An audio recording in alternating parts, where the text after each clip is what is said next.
Hey everyone, welcome back to the show. Hello, hello. Ready for another episode of English Learning? Alice, do you ever think about trees? Like, really think about them? Trees? Well, I like them in parks, and they give us oxygen, which is nice.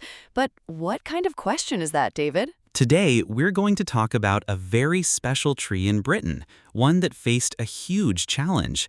It's a story of loss, but also of hope, and it's a perfect topic for practicing our reading skills. Oh, a story. I like stories. Does it have a happy ending? It's still being written, but there's a lot of effort going into a happy ending.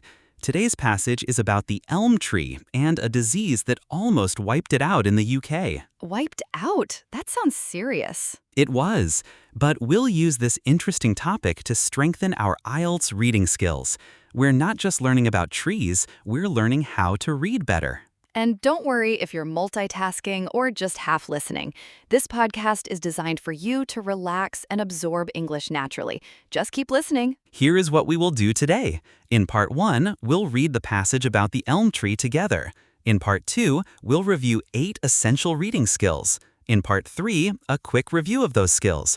And in Part 4, we'll practice with some real questions based on our passage. A story of trees, 8 skills, and some practice. Sounds like a good plan. Let's start. Okay, welcome to Part 1. This is our reading passage. The title is The Elm, a story of loss, hope, and revival. This is where we learn about the elm tree. David will read each part slowly, and I'll help explain it in simple English. Remember, just focus on understanding the main idea. Don't worry about every single word. Think of it as painting a picture in your mind, paragraph by paragraph. Ready? Let's read. In the 1960s and 70s, around 25 million elm trees in the UK died because of Dutch elm disease.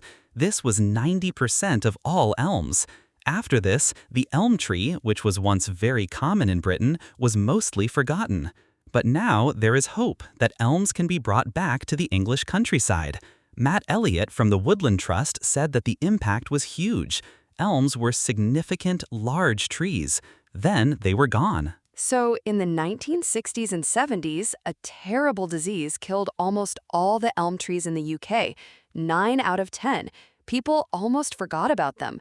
But now there's a new plan to bring these trees back. It was a really big loss. The word dominant. If something is dominant, it means it's the most common or powerful. The elm used to be a dominant tree in Britain. Dominant. Most common. Say it with me. Dominant. You know, it's hard to imagine what a landscape looks like when 90% of a certain tree is just gone. It must have changed the scenery completely. It certainly did. Let's see how this happened. The disease is caused by a fungus that stops the elm trees from moving water and food, which makes branches die. There was a first outbreak in the 1920s, but in the 1970s, a second, more serious outbreak started. This was caused by elm wood shipped from Canada, which carried a very strong fungus. This fungus was spread by elm bark beetles and destroyed most British elms. This paragraph tells us how the trees died. A fungus gets inside the tree and stops it from getting water and food, so the tree can't drink or eat. There was a small problem in the 1920s, but the big problem in the 1970s came from Canada. Wood from Canada brought a very strong fungus, and beetles helped spread it quickly. Fungus is like a mushroom, but this one is very tiny and harmful to trees. Epidemic means a disease that spreads very quickly to many, many things, in this case, trees. So, a tiny fungus caused a huge epidemic. So far, paragraph A told us about the big loss of elms. Paragraph B explained how the disease happened with a fungus from Canada. Today, small elm trees can still be found in hedgerows in southern England. However, as soon as their trunks grow to about 10 to 15 centimeters, they become a target for beetles, which spread the fungus. Karen Russell, an expert, says there are still some very old, large elm trees that have survived the disease. She believes it's important to study these rare survivors to understand why they didn't die. She asks, avoidance, Tolerance? Resistance? We don't know where the balance lies between the three. This paragraph is a bit hopeful, but also shows the challenge. We still have small elm trees, but when they get a little bigger, the beetles attack them. But here's the interesting part. Some very old, big elm trees survived the disease. An expert, Karen Russell, wants to know why. Was it luck, or were they somehow stronger? She wants to find the secret to their survival. Hedgerows are lines of bushes and small trees, often used as fences between fields. Resistant means able to fight off something, like a disease. Think about it. If some trees survived, what does that tell us? It means not every tree dies, and maybe some trees have a natural way to fight the disease. That's why studying them is so important. For hundreds of years, elm was almost as popular as oak as a wood choice in Britain. It was often the most noticeable tree. Elm was used for tools in the Bronze Age and also for shields and early swords. In the 18th century, elm wood was used for things like storage crates and flooring. Its strength also made it good for building the keel of ships, like the Cutty Sark, and for mining equipment. This paragraph shows us how important elm trees used to be. For a long, long time, elm wood was very popular, almost as much as oak. People used it for many things: tools, weapons like shields, and in later years, for floors and big boxes. Because it was so strong, it was even used for the bottom part of famous ships, called the keel, and for equipment in mines. Keel is the main part along the bottom of a ship. It's very important for keeping the ship stable. Wow, so elm wood was really a super material for hundreds of years. Elm trees are deeply part of British culture. Peter Bourne, who manages the National Elm Collection in Brighton, remembers seeing the disease as a boy. Today, Brighton has about 17,000 elm trees. These have survived partly because strong winds from the sea make it hard for the beetles to attack. However, Bourne warns that the situation is still precarious and the threat is right on our doorstep. This part talks about a special place, Brighton, a city by the sea. It has many elm trees, about 17,000. They survived because the strong sea winds stopped the beetles from attacking. But Peter Bourne, who looks after these trees, says they are still in danger. Precarious means not safe or unstable. The problem is still very close. Precarious means dangerous or unsafe, not safe. Okay, so paragraph D showed us how useful elmwood was, and paragraph E talks about Brighton, a city that managed to keep some elms, but they are still not completely safe. For elms to return, new trees must be resistant or tolerant to the disease. Scientists have bred new seedlings and tested them by injecting a small amount of the fungus. Karen Russell says the effects are very quick.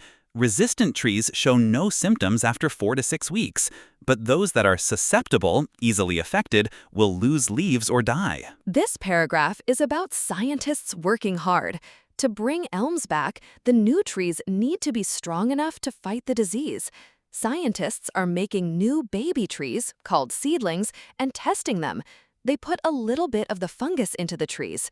If the tree is strong, nothing happens. If it's not strong, it gets sick quickly. Susceptible means easily affected or harmed. Seedlings are very young plants, like baby trees. Tolerant means able to accept or deal with something difficult, like a disease. So, is it enough just to plant any elm tree to bring them back? No, they need to be special trees, resistant or tolerant. Otherwise, the disease will just kill them again. Reintroducing elms also brings up questions of public acceptance. Karen Russell asks if people mind if some new elms are not native. She believes reintroducing elms is good for wildlife. However, Matt Elliott from the Woodland Trust is more careful. He worries about replacing native elms with horticultural analogs, genetically similar, cultivated plants, and the risk of new diseases. He suggests giving surviving elms space to recover naturally, hoping they will develop resistance over time. The last paragraph talks about different ideas for the future. Karen Russell thinks it's good to bring elms back, even if they're not 100% native, because they help wildlife. But Matt Elliott has a different idea. He worries that planting new, special elms might cause other problems, like new diseases. He thinks it might be better to let the trees that did survive grow naturally and hope they become strong over time. It's a debate. Native means originally from a particular place. A tree native to Britain grew there naturally for a long time. Okay, that is the full passage, 7 paragraphs. Let's quickly remember the structure, in case your mind wandered anywhere along the way. Paragraph A, the big loss and new hope. Paragraph B, how the disease spread from Canada. Paragraph C, surviving small elms and the mystery of old ones. Paragraph D, how useful elm wood was historically. Paragraph E, Brighton's surviving elms but still in danger. Paragraph F, scientists testing new resistant elm trees. Paragraph G, the debate about how to bring elms back. So, that was our reading passage. How did you feel? Did you catch most of it? If you didn't catch everything, that is completely normal, especially if you were half listening while doing something else. The goal was never to understand every single word. The goal was just to get the general shape of each paragraph and the main points. Loss, hope, how it happened, old uses, current challenges, and the future debate. If you remember those main ideas, you've done great. And now we are going to learn the 8 skills that help you read any passage like this faster and more confidently. Let's go to part 2. Welcome to part 2. This is the main part of today's episode, the 8 reading skills. 8 skills you can use in your next IELTS exam or even in everyday English reading. Are you ready? Let's begin with skill 1. Okay, skill number 1, David. Skill number 1, skim the whole passage first before you read carefully. Skim? You mean read it fast? Yes, very fast. Don't stop for difficult words. Just get the general idea of each paragraph. For our elm passage, remember how we summarized each paragraph with just a few words? That's skimming. Oh, so it's basically loss, hope, how it happened, old uses, current challenges, future debate. That's the same shape we just reviewed. Exactly. And once you know that shape, finding answers becomes much faster. If a question asks about the historical uses of elm, you know to go straight to paragraph D. That makes a lot of sense. I always used to read the whole thing. No more. Here is a tip. When you skim, only read the first sentence of each paragraph. That sentence usually tells you what the paragraph is about. Say this with me. Skim first. Skill number 2. Always read the questions first before you scan for answers. Wait, isn't that obvious? You'd think so, but many students start reading the passage in detail before they even know what they're looking for. Ah, so they waste time reading things they don't need. Exactly. If the question asks about the origin of the second disease outbreak, you already know you need to look for Canada and the 1970s. So the question guides the reading, not the other way around. Perfectly said. The question is your map. Read the map before you start walking. The question is your map. Say it with me. The question is your map. Okay, skill 3. Scan for keywords. Don't read every word. Let your eyes jump to the important ones. What counts as a key word? Names, numbers, dates, and unusual words. For example, in our Elm passage, 1960s, Canada, Brighton, Cuddy Sark, Matt Elliott. So if a question asks about Peter Bourne, I just scan for his name? Exactly. Your eyes move down the page quickly, like a camera, looking for the important things. Like a camera. My eyes are a camera. I love that. Numbers and dates are always easy to spot. If a question mentions 1970s, your eyes will find it very quickly. Quick break. David, did you know that elm wood is incredibly strong and resistant to decay underwater? That's why it was historically used for water pipes and even the foundations of buildings in Venice, where it was constantly submerged. That's amazing. So not just ships, but entire cities built on elm. What a versatile tree. Okay, back to skills. Skill 4. Skill 4 is a really useful one. Watch for paraphrasing. What do you mean by paraphrasing? The question will almost never use the exact same words as the passage. It will use synonyms instead. Can you give me an example from our elm passage? Sure. The passage says, around 25 million elm trees died because of Dutch elm disease. A question might say, Dutch elm disease was responsible for the loss of a vast number of elms. Oh, died because of becomes responsible for the loss of, and around 25 million becomes a vast number. Exactly. Same meaning, different words. That sounds hard. It gets easier with practice, honestly. The skill is simply don't look for the same words, look for the same meaning. Say that again, David. I want to remember it. Don't look for the same words. Look for the same meaning. Don't look for the same words, look for the same meaning. Say it with me. Skill 5. Find the topic sentence. Usually the first sentence of a paragraph tells you what the whole paragraph is about. So in paragraph C, the first sentence says, Today, small elm trees can still be found in hedgerows. Right, so immediately you know this paragraph is going to talk about where elms are found now and their current situation. So I don't need to read the whole paragraph carefully unless the question is about current elm locations. Exactly right. The topic sentence is like a sign on a door. It tells you what is inside before you open the door. Let's practice. Listen to this first sentence. What is the paragraph about? Reintroducing elms also brings up questions of public acceptance. The paragraph is about how people feel about bringing elms back. That is paragraph G. Did you get it right? Skill 6 is the one that trips learners up the most, but it's really just a small logic puzzle. True, false, not given questions. Oh no, I always get confused with not given. Everyone does it first. Here is the key difference. True means the passage says the same thing as the statement. False means the passage says the opposite. Not given means the passage simply does not mention it at all. So not given does not mean false, it just means the passage is silent. No information. Exactly. The passage is silent. Say it with me. And here's a little trick this question type likes to play. Sometimes the statement says all or always, but the passage only talks about some. That's usually a false. The statement went too far. Ooh, so watch out for words like all, every, always, never. Good tip. Okay, let me test you. Here is a statement from our passage. All elm trees in the UK died during the 1960s and 70s. True, false, or not given? The passage said around 25 million elms, accounting for 90%. So 90% died, not all. That's a trick. So it must be false. Correct. Now try this one. The fungus that causes Dutch elm disease can be treated with a special chemical spray. The passage talks about the fungus and how it spreads, and about scientists testing new trees, but it never mentions a special spray. So the answer is Not given. The passage is silent about a spray. perfect. You just used skill 6 correctly. Skill 7?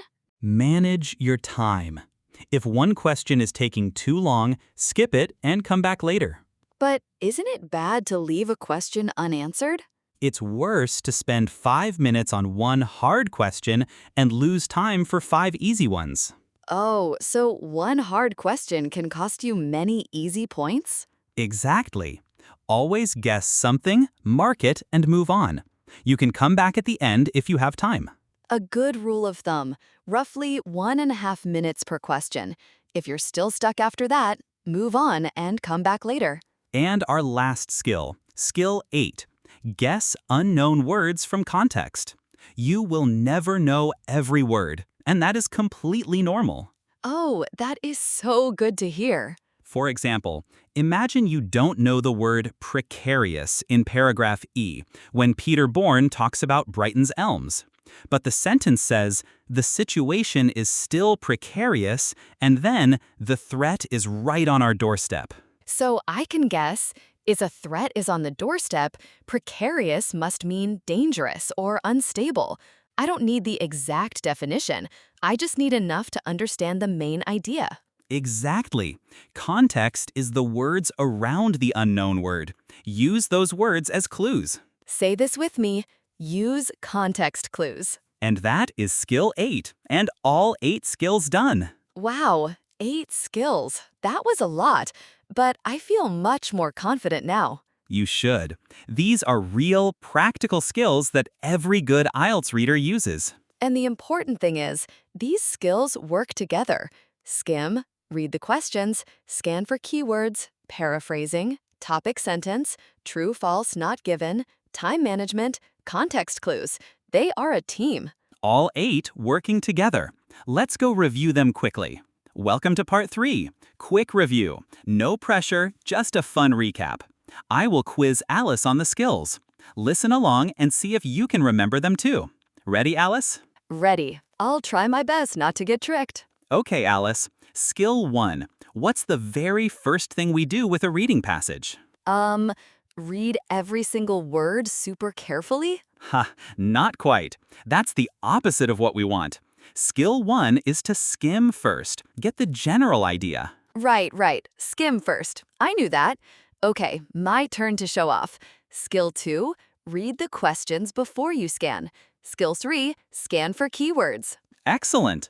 Now, skill 4. What do we need to watch out for in the questions? Paraphrasing. They won't use the exact same words, but the meaning will be the same. Perfect. And skill 5. What's usually at the beginning of each paragraph that helps us? The topic sentence. It's like a sign on a door. Exactly.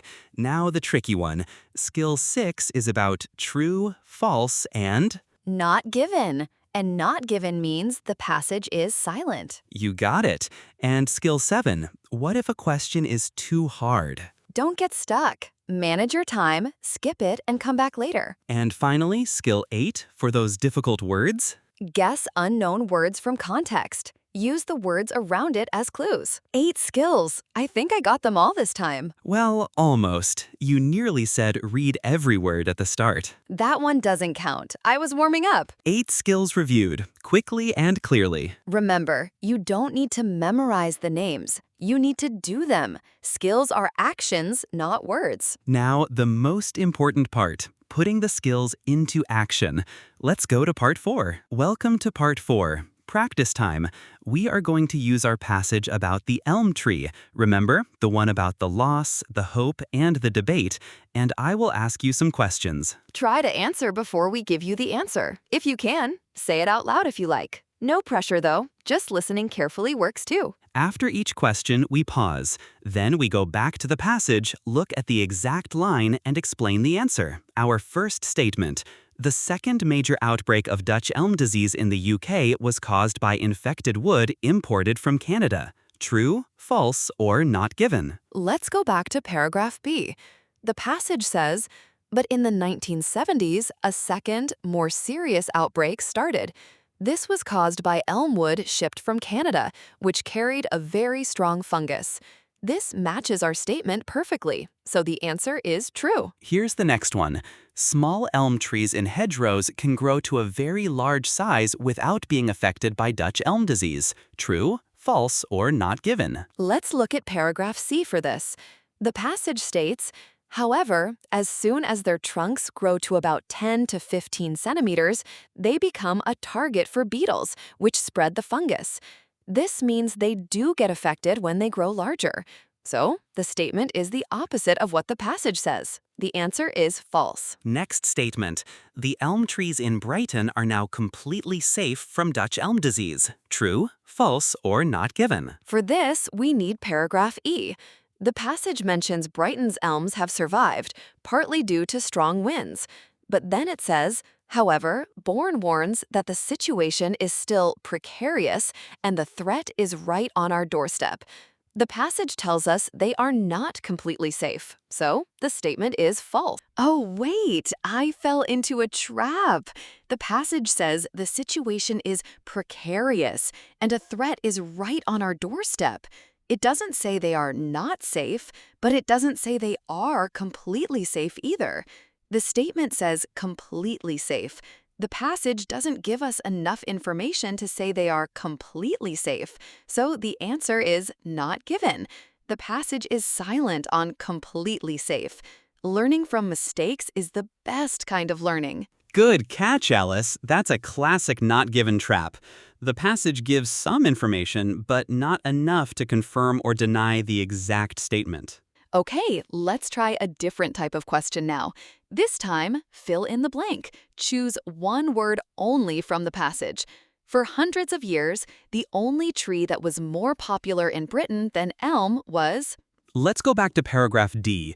The passage says, for hundreds of years, elm was almost as popular as oak as a wood choice in Britain.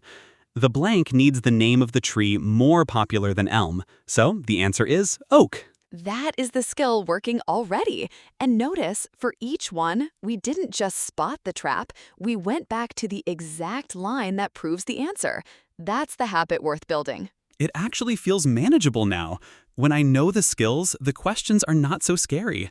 And I learned a lot about elm trees. That is exactly the goal. You don't need to understand every word. You need the right strategy and the habit of checking back against the text. And now you have 8 strategies. You are ready. So that is it for today. 8 reading skills and a fascinating story about the elm tree. Let's say all 8 one more time, fast. Skim. Questions first. Keywords. Paraphrasing. Topic sentence. True, false, not given. Time management. Context clues. 8 skills. Beautiful. Before we go, say this with me.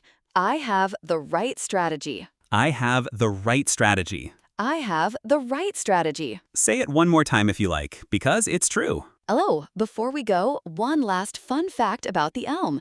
Did you know that some elm trees can live for hundreds of years?